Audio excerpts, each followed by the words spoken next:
नमस्कार, one India Hindi में आपका स्वागत है। चीन की सेना ने बुधवार को घोषणा की है कि भारत और चीन की सेना के जवान पेंगोंग त्सो झील के दक्षिण और उत्तरी किनारे से लौटना शुरू कर दिया है।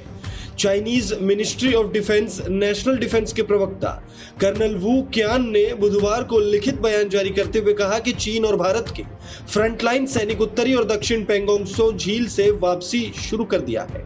यह कदम भारत और चीन के बीच 9वें कॉर्प्स कमांडर स्तर की वार्ता में बनी सहमति के अनुरूप हुई है। उधर भारतीय सेना के सूत्रों ने बताया है कि पेंगोंग त्सो समेत LAC के कुछ अन्य इलाकों से सैनिकों को हटाने पर सहमति बनी और जवानों को पीछे हटाने का काम शुरू कर दिया गया।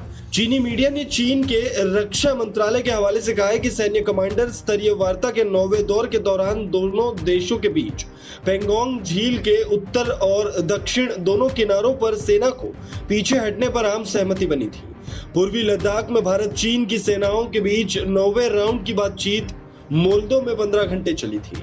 हालांकि पेंगोंग झील से दोनों देशों के सेनाओं के हटने की भारत सरकार ने अभी तक पुष्टि नहीं की है।